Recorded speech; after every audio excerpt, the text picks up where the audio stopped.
People exclusive സംസ്ഥാനത്ത് 35 സ്കൂളുകൾക്ക് കൂടി എയ്ഡഡ് പദവി. അതീവ രഹസ്യമായാണ് ഇത് സംബന്ധിച്ച ഉത്തരവിറക്കിയത്. സമ്മർദ്ദത്തിന് വഴങ്ങിയാണ് സർക്കാർ നടപടിയെന്ന ആക്ഷേപമുണ്ട്. ഉത്തരവിന്റെ പകർപ്പ് പീപ്പിൾ ടിവിക്ക് ലഭിച്ചു. വിവരങ്ങളുമായി ജീവൻ നമ്മോടൊപ്പം ചേരുന്നുണ്ട്. ജീവൻ, വളരെ രഹസ്യമായ ഒരു നീക്കം, എന്താണ് ഇതിന്റെ മറ്റു വിവരങ്ങൾ? സൗമ്യ, നേരത്തെ 2012 മുതൽ തന്നെ സർക്കാർ ഈ വിവാദ തീരുമാനവുമായി പുറകെ ഉണ്ടായിരുന്നു. കാരണം പല ഘട്ടങ്ങളിലായി സർക്കാർ ഈ തീരുമാനം നടപ്പിലാക്കാനായി ശ്രമിച്ചതുമാണ്. എന്നാൽ നാളിതുവരെ വിവിധ തരത്തിലുള്ള സമ്മർദ്ദങ്ങളുടെ ഫലമായി സർക്കാരിന് ഈ തീരുമാനം നടപ്പിലാക്കാൻ കഴിയാതെ വന്നിരുന്ന ഒരു പദ്ധതി കൂടിയായിരുന്നു. കേന്ദ്ര ഗവൺമെൻറ്റിൻ്റെ വിദ്യാഭ്യാസ സംരക്ഷണ നിയമവുമായി ബന്ധപ്പെട്ട് ന്യൂനപക്ഷ വിഭാഗങ്ങൾ താമസിക്കുന്ന അവരുടെ പിന്നോക്കാവസ്ഥ പരിഹരിക്കുന്നതിനായുള്ള കേന്ദ്രാവിഷ്കൃത പദ്ധതിയായിരുന്നു ഈ മേൽപ്പറഞ്ഞ 35 സ്കൂളുകൾ. അത് പ്രധാനമായും മലപ്പുറത്തെ 28 സ്കൂളുകൾ, LP UP സ്കൂളുകൾക്കും 5 ഹയർ സെക്കൻഡറി സ്കൂളുകൾക്കും ആണ് ഇപ്പോൾ സർക്കാർ പ്രവർത്തനാനുമതി നൽകിയിരിക്കുന്നത്. നേരത്തെ തന്നെ ഇവർക്ക് സർക്കാരിൽ നിന്നുള്ള ധനസഹായം ഈ സ്കൂളുകൾക്ക് ലഭ്യമായിരുന്നു.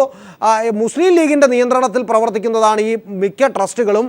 ഇത് സമൂഹത്തിലെ സന്തുലിതാവസ്ഥ തകർക്കും എന്നതിനെ തുടർന്ന് നേരത്തെ തന്നെ ഈ കാര്യത്തിൽ സർക്കാർ അനുകൂല തീരുമാനമെടുക്കുകയും എന്നാൽ വിവാദമാകുകയും ചെയ്ത പശ്ചാത്തലത്തിൽ ഈ തീരുമാനം പിൻവലിക്കുകയും ചെയ്തതാണ്.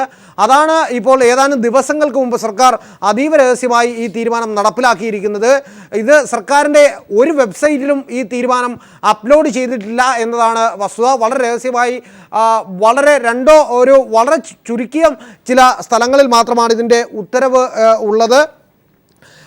സംസ്ഥാനത്തെ ഞാൻ നേരത്തെ സൂചിപ്പിച്ചതുപോലെ 28 LP UP സ്കൂളുകളിൽ 5 ഹയർ സെക്കൻഡറി സ്കൂളുകളിലുമാണ് ഇപ്പോൾ ഈ ഉത്തരവ് ബാധകമാവുക. മലപ്പുറത്തെ 29 സ്കൂളുകളിലും, പാലക്കാട്ടെ 2 സ്കൂളുകളിലും, കോഴിക്കോട്ടെ 2 സ്കൂളുകളിലും, കാസർഗോഡ്, വയനാട് എന്നീ ജില്ലകളിലെ ഓരോ സ്കൂളുകളിലും വീതമാണ് ഇപ്പോൾ പദവി എയ്ഡഡ് സ്കൂളുകളായി ഉയർത്തിക്കൊണ്ട് തീരുമാനം ഇറക്കിയിരിക്കുന്നത്.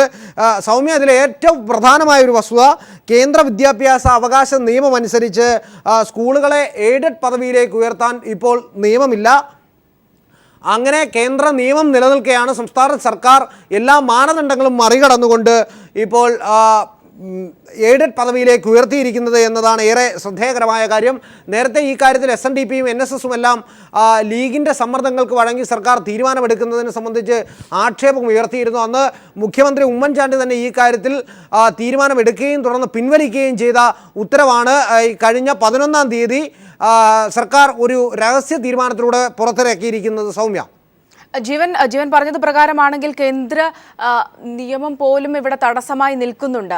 അതിൻ്റെയൊക്കെ ഒരു പശ്ചാത്തലത്തിൽ കൂടിയാണ് 2012 ഒരുപക്ഷെ അങ്ങനെ ഒരു ആലോചന പിന്നീട് അത് മാറ്റിവെക്കുന്ന ഒരു ഘട്ടം പോലും ഉണ്ടായത്. ഇപ്പോൾ പക്ഷേ ഇത്തരത്തിൽ 35 സ്കൂളുകൾക്ക് എയ്ഡഡ് പദവി നൽകുമ്പോൾ അതിനുള്ള മറ്റ് നീക്കങ്ങൾ, രാഷ്ട്രീയ നീക്കങ്ങൾ ഒക്കെ തന്നെ എങ്ങനെയായിരിക്കുമെന്നാണ് കരുതുന്നത്?